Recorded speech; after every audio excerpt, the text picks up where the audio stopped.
Hello and welcome back to the channel.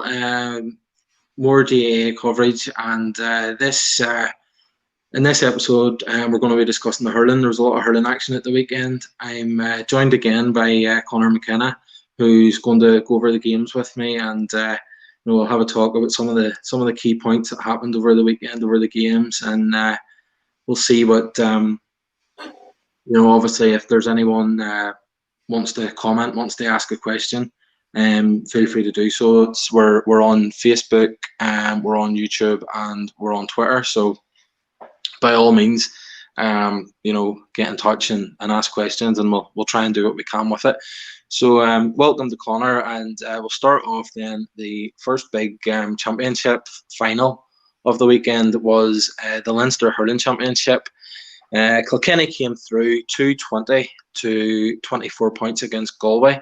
For large periods of the game, it looked like Galway were going to come through it, and in the end, Kilkenny, a few masterful changes swung the game their way, and Kilkenny are Leinster champions again. So, what did you make of that, Conor?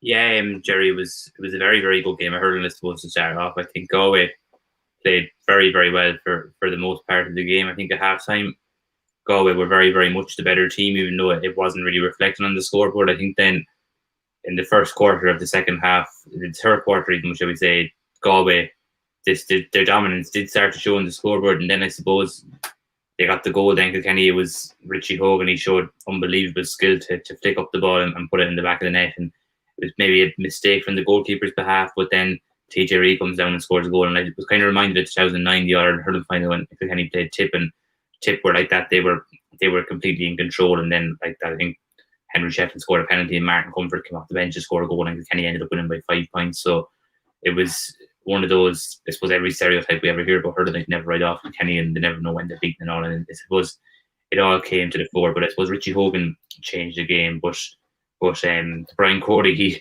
he hasn't got any less ruthless after the pandemic, taking off Colin Fendley and Walter Walsh in the second half there. But Kilkenny hadn't won a Leinster Championship for 4 years, since 2016, and there was a time when they were winning the Leinster Championship every year very easily. And I suppose we could see probably in those years, maybe in the mid-noughties or late noughties more so, I suppose, when they were winning Leinster titles for sport, the celebrations weren't as fulsome at the end, but there you really saw this meant something to the Kilkenny players for once winning a Leinster title. And I suppose they'll be very, very hard beaten in the latter stages. But Galway will be kicking themselves, and they're after drawing a very, very hard team in Tipperary in the qualifier. I'd say now, they're not going to be saying this publicly, but if you ask Shane O'Neill, he would have preferred to have drawn Clare than have drawn Tipp. So look, they have no option but to bounce back for Saturday at 1:15. But no, Kilkenny on the other hand, now they'll be delighted to be going in as Leinster champions. I think every team, all the provincial teams, have bad records when they're entering semi-finals as provincial champions. The one exception are Kilkenny. They seem to always win when they're Leinster champions. They seem, their record in semi-finals, regardless of whether they're Leinster champions or not, is absolutely excellent, and they'd have absolutely no fear whoever they're playing in the semis.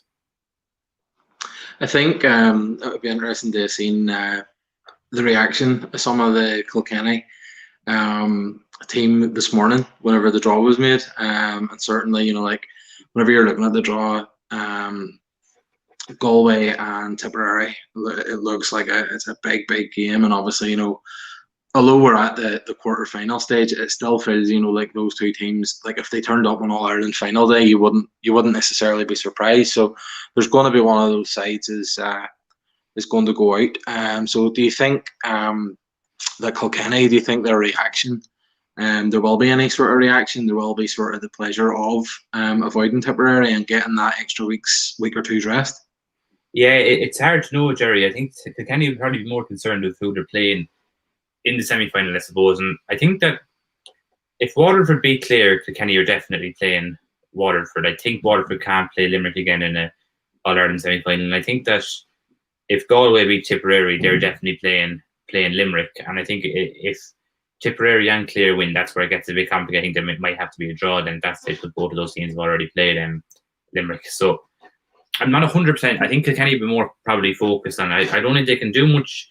All they can really do until they know who they're playing is focus on themselves and training. And I suppose that's probably what they'll do anyway without being smart. I think Kilkenny, they don't seem to ever focus too much or worry about anyone else. It seems to always be about themselves and getting themselves ready. And I think they're an example of a county. They don't complicate things. They kind of play an aggressive style of hurling all the time. They go to win the games. They set up with an attacking manner. They commit men to the breaking ball, but they go to win the game. They don't really play to keep the scores down or play an extra defender or anything like that. And I think that they kind of they'll always have a chance. Then they always set themselves up in a way that gives themselves a chance of winning the game.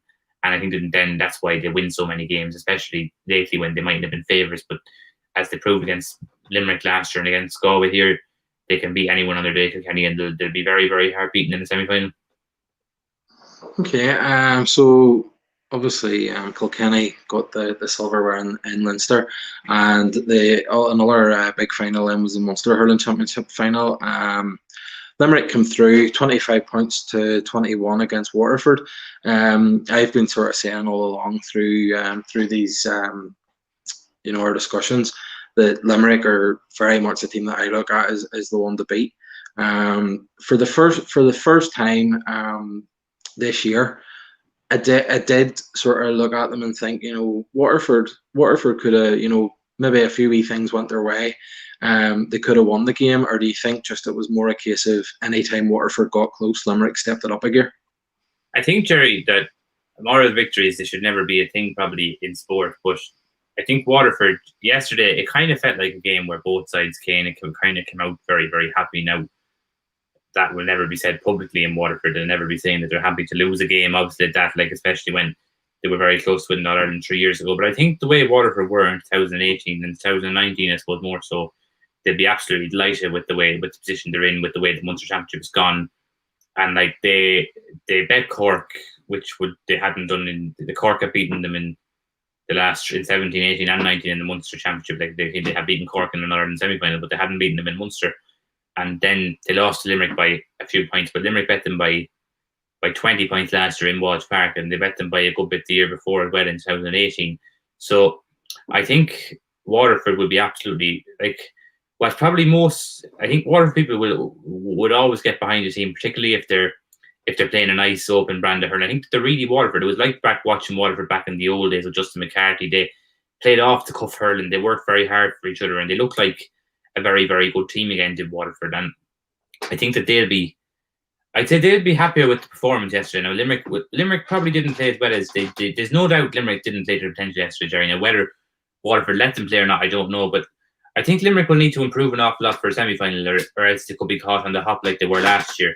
And I just think that Waterford, I suppose they did lose a Munster final, but they're playing Clare this weekend. And I don't think they're going to be going into that Clare game downbeat or the morale being low. Like if they had lost by 20 points yesterday, it could have been very, very hard to pick them up to play against Clare this weekend. But the fact that they were so close to winning the game yesterday means that they can take an awful lot of hope. And I suppose, Gerry, again, this probably won't be said either, but they'll see beating Clare and maybe beating Kilkenny as a win, but as a way to get to an All-Ireland final this year. I think they'll think that they have a great chance of getting to a final, and obviously that will never be said, but they won't have to play Limerick again in the semi-final if they do get over Clare this weekend. So I think Waterford people, they seem to be in a very, very good position at the moment, Gerry, Waterford hurling, compared to where they were 12 months ago.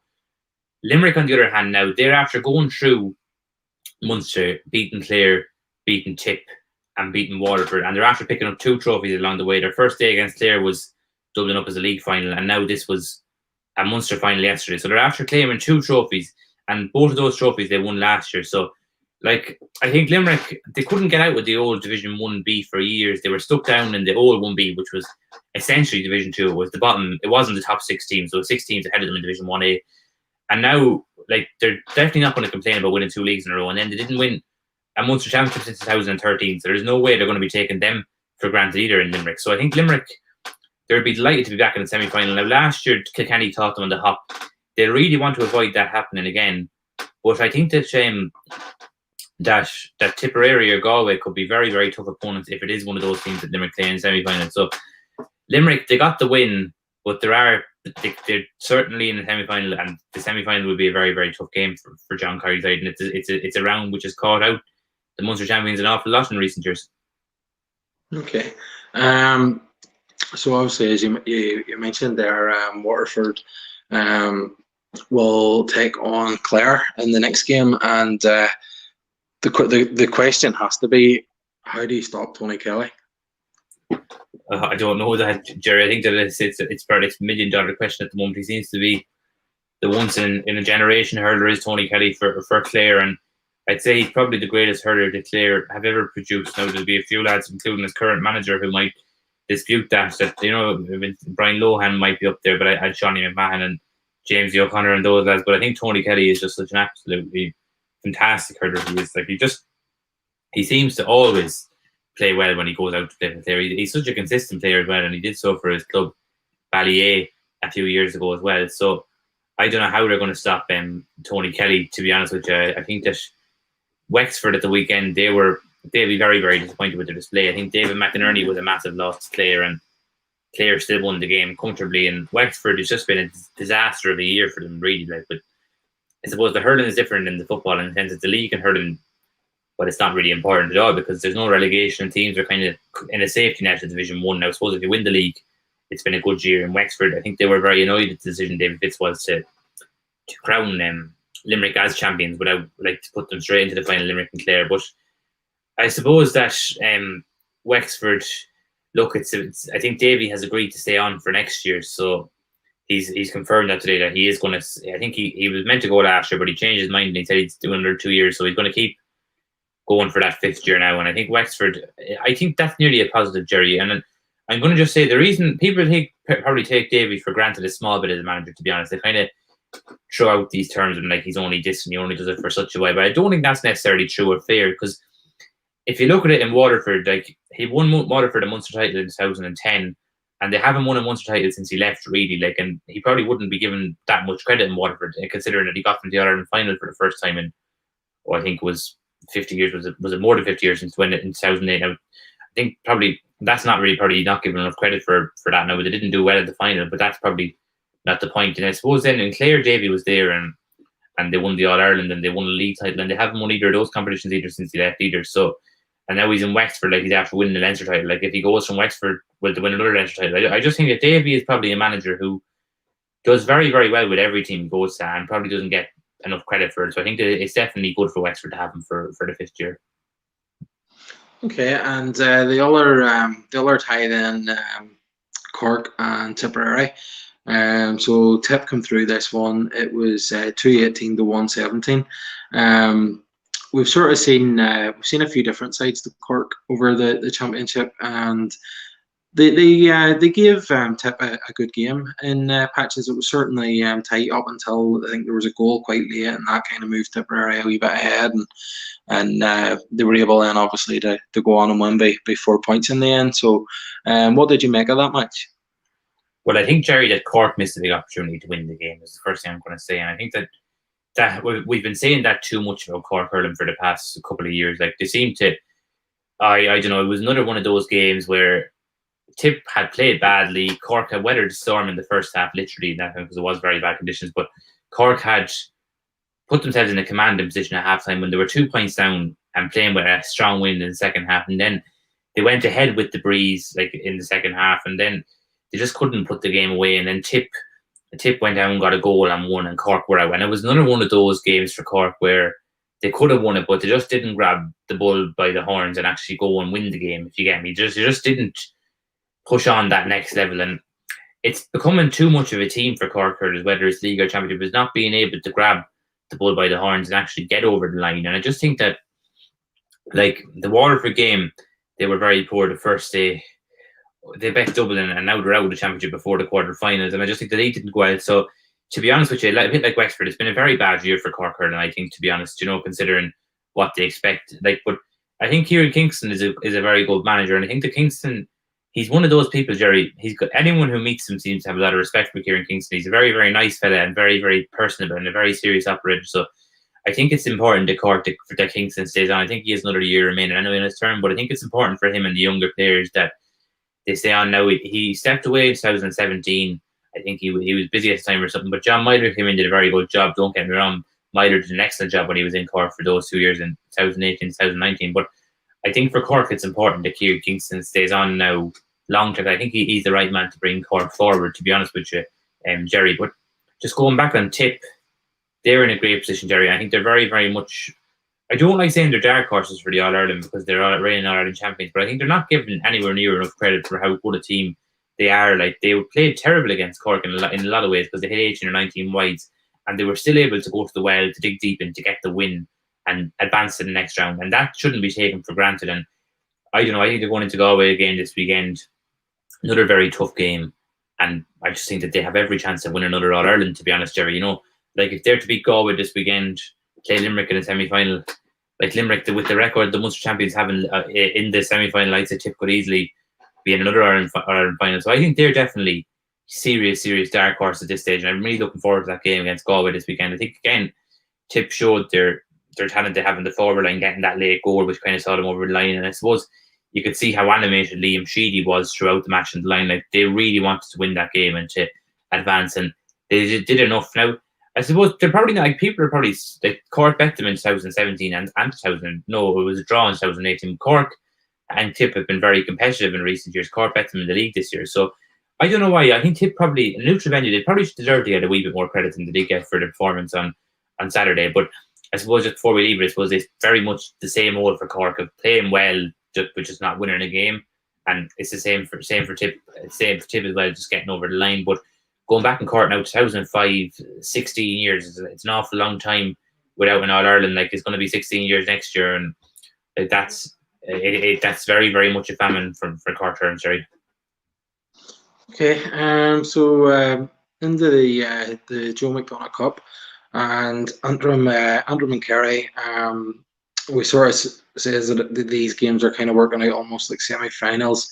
Antrim come through their first test anyway, 3-18 to 2-14. So it leaves them pretty much, if they beat Meath, they're definitely in the final, and there's other, like, permutations and stuff, but ultimately beat Meath and Antrim are in the final. So what's your thoughts on how that competition might play out?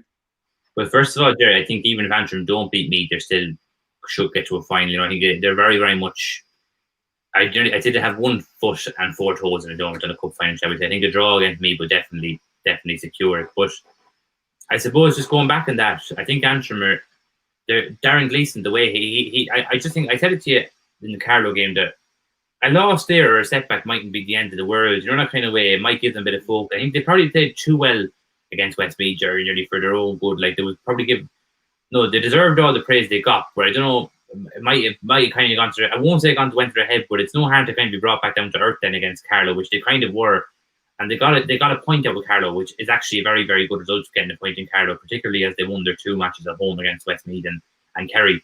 So I think, though, that Kerry missed an opportunity here in sense of, like, they could have booked themselves a place in the final. But having said that, Fionn McAsee is a massive loss now. He got a red card against Kerry, a straight red. So he's out of the Carlow match, which is going to be a do-or-die game now, Gerry. You know, that kind of way. Now, it looked a bit harsh from the replay I saw, so whether he can get that overturned or not, I don't know. But he's an absolutely massive loss for Kerry hurlers if he's not fit to play against Carlow in the last round. But just going back on that now, that Carlow-Kerry match may as well be the semi-final, shall we say. You know, it's really, I think we can nearly almost look at it. Antrim, Barron and Merkel are in the final, and Kerry and Carlow, the winner of that game, probably is going to be joining them. Now, I think if it's a draw, it's hard to know how that panned out. I think if it's a draw, it's very much in Carlow's hands. If it's a draw in that game and Carlow beat Westmeath, Carlow go through. But I'd say Fintan O'Connor would have taken this, the Kerry manager would have taken this before the championship started, Gerry. He would have taken a game at home against Carlow for a place in a Joe McDonagh Cup final. I'd say that he definitely would have. He probably would be happy enough to be in the position.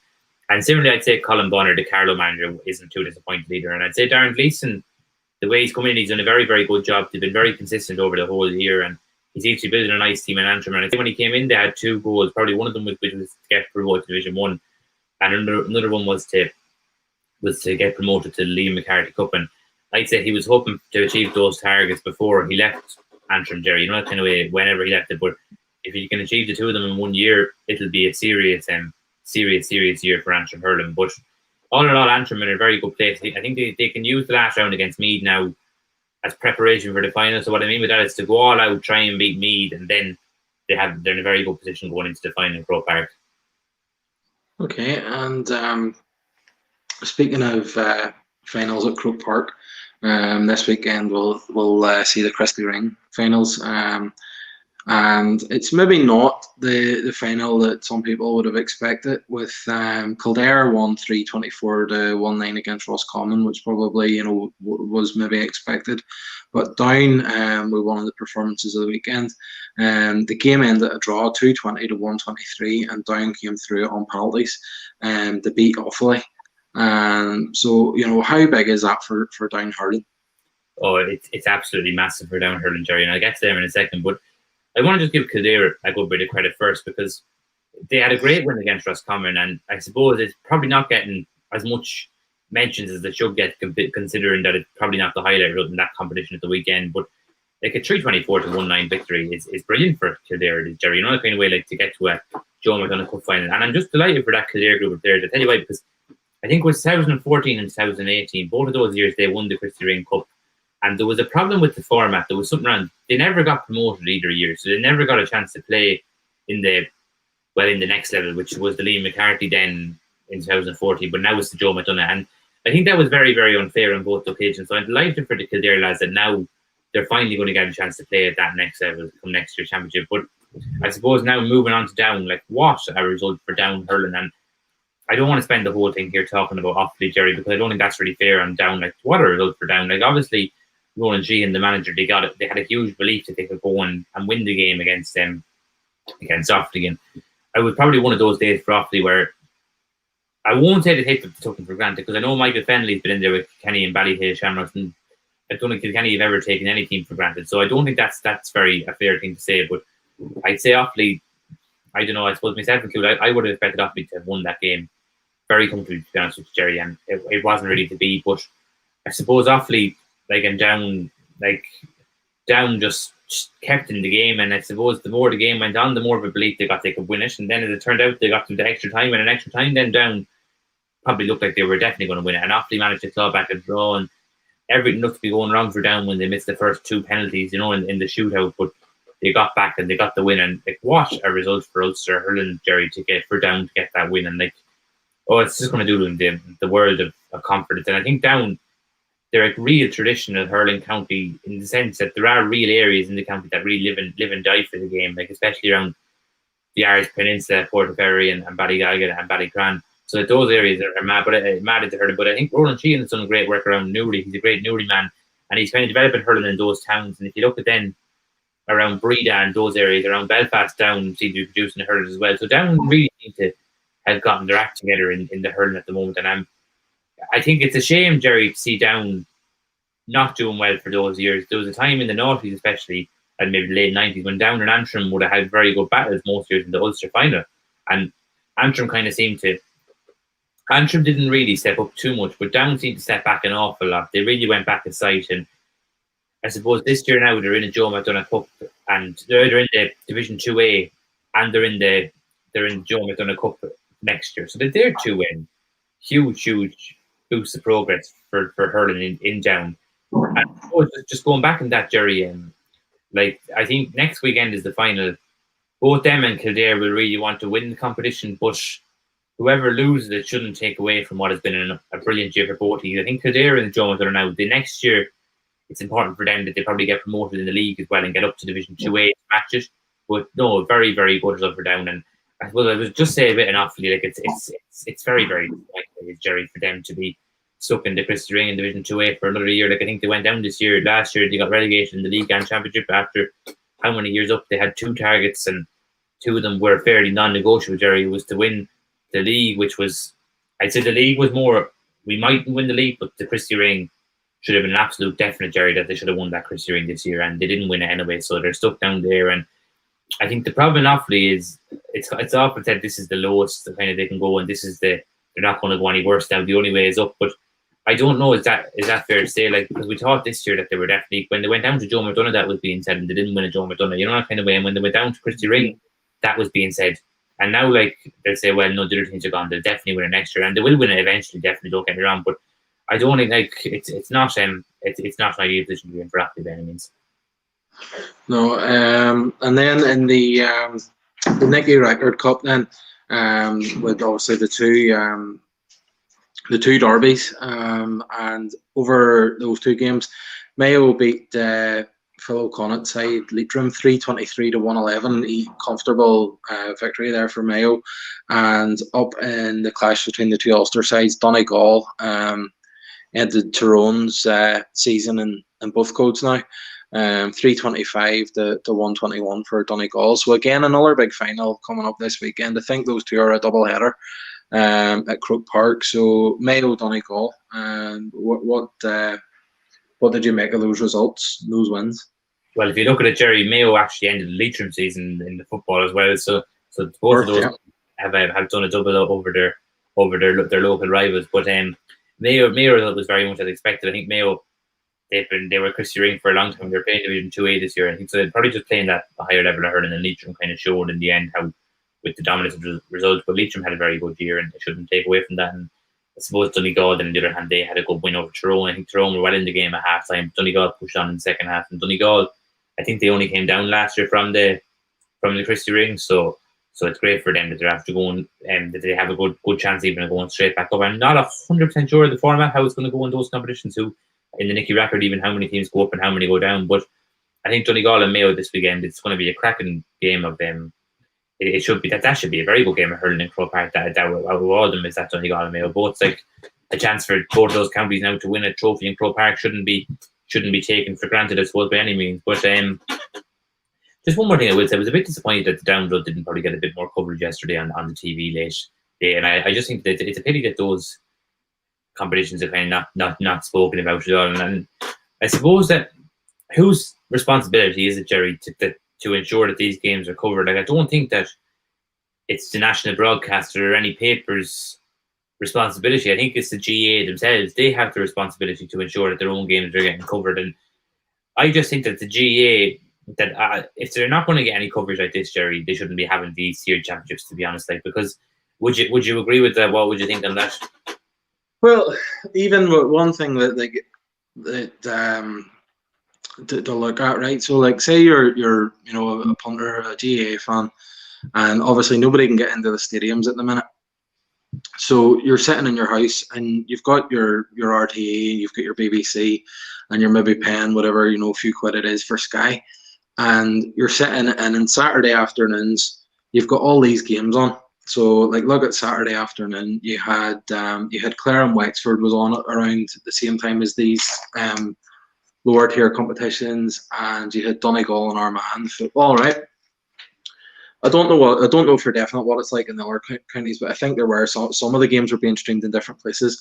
But I know for a fact the Antrum's Joe McDonagh Cup matches have all been streamed, but you have to pay for them. They're like an extra £5 or £6 or whatever. Now, unless you are an absolute die-hard fan, are you going to pay £5 to watch, what probably isn't, the best of streams, rather than sit and watch a game that, the GAA themselves are telling you is of a better level? Was it maybe, I think possibly actually maybe the Clare and Wexford game wasn't televised, but certainly the Donegal and Armagh game was on, in the football. So I just think it's sending out. I mean, it's like almost like we can't be bothered with you, but if you insist, give us more money, then you can watch it. And I think it is. I think it's a bad message to be sending out. The coverage, I know, like it's like literally like a Sunday night thing. Like Sunday night, Monday morning, there's always tweets about the Sunday game. They're not showing these games, etc., etc. Who the onus is on, I don't know. You're probably right. The GAA, at the end of the day, RTE are going to look at it, and the Sunday game are going to look at it and say, right, we've got this X amount of minutes. What's going to get us the most viewers? And whether I like it, whether you like it, realistically, if you're sitting in that position, you're probably going to go. It's like match of the day. It's like, oh, West Brom's never on match of the day, but there's more Man United fans. Do you know what I mean? It's the same argument. But I think it is something where, personally, as a hurling fan, and I've made no secret, I prefer hurling to football. My big thing is these counties that are playing in these Christy Rings and these Nicky Record Cups. These are the people to me that are, things aren't necessarily stacked in their favour, but they're going over and above what's necessary to promote the game in their counties, and that's something that isn't being done nationally, in my opinion, and it's something that they could look to improve on, and it's another reason why I am so against a tiered football championship, because you're basically just saying to a dozen counties, nobody cares how you're doing, do whatever you want, and we're not going to watch it. And I just think, Gerry, as well, I don't know, it's a huge result for Down yesterday. Whatever about Antrim, Antrim getting to a Joe McDonagh final was a huge result too, and two of those results are massive results for those camps. The Down was one of those results where Antrim might have been expected to beat Kerry, but Down weren't given any chance against a team who 2 years ago ran Kilkenny very, very close in a league quarter final. That's why I just think that I felt bad for the Down hurlers that it wasn't even given a mention. That's what I don't like, is that these results don't even seem to get a mention if they're eye-catching. No matter what happens in those competitions, it seems to be not kind of taken as serious as it should be. That's why I just think that if they're going to do that, then it's a waste of time having the competitions, Gerry, to be honest, because unless you have a separate highlight show, maybe, but I think the one in TG Cahir on Monday nights is better for highlights of those competitions than I think it's GAA 2020, but no, very, very great weekend for Down, though. Shouldn't take away from it, but we keep saying every day, I just don't think the tiered championship is the way to go with it, because are we going to get to read any reports of these Donegal and Mayo and Kildare and Down matches weekend? I'd say, barring the local paper, probably not, to be honest, kind of way. So I just think that you could say the Leinster championship in the football, that these teams aren't going to win it, so why should we cover them? But every match gets covered in depth in that, kind of way, and it just I just don't think the tiered championship is the way to go, to be honest. I would tend to agree. Even the Down game, the only place I actually read I read a report on it, and it was shared by an Antrim site. It was Saffron Gale. I don't know if you're familiar with it, but they shared a report. I don't think they wrote the report themselves, but they shared it on their page, as follow it on Facebook. And I read the report in the game, and I did see I seen a highlight, and it was literally just the Down goalkeeper scoring the winning penalty. It was just like a fan had shared it, on a page somewhere, on Twitter. But I'm determined, definitely this week. Give me a couple of days, and I will have spoke to somebody or got some information out of these competitions, because I want to know. I know a wee bit about Down. I know that they've got the 3 senior clubs, and I want to know more about Kildare hurling. I want to know more about Mayo hurling. I want to know more about Donegal hurling. I was actually looking at Mayo hurling earlier, and they've got 4 senior clubs, so I can tell you that's the start of my research. But definitely, I want to know, and it is hard to get the information. The information's not out. You go to places like Wikipedia and stuff, and the information's out of date, so it's hard to find. But certainly, I'm going to be on Twitter, and I'm going to be scouring accounts to find out as much information as I can over the next couple of days about it, and we'll definitely have some sort of content, be it something whether I write something, or we manage to talk to somebody or whatever. But definitely the Christy Ring Cup and Nicky Record Cup finals this weekend will not go unnoticed. Further research, the two of them played against each other in the 1956 All-Ireland Hurling final. I'm definitely learning. Wexford won, and Nicky Records scored a goal near the end. So I'm learning, I'm getting there. But definitely we'll have some coverage. For now, thanks again to Conor. He comes on here and he talks about all these matches, and I learn from him, and it's good. It's good to see, and if you're on Twitter there, what's your Twitter name? Conor McKenna 98, Gerry.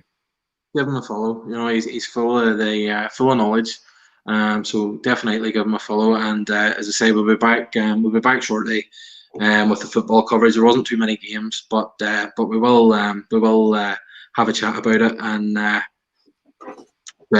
few questions I want to ask Conor about how he sees things going out. So thanks to Conor, and thanks to everybody that was watching. And as I say, watch this space. There'll be something about the Christy Ring and the Nicky Record Cup to come up. So thanks very much.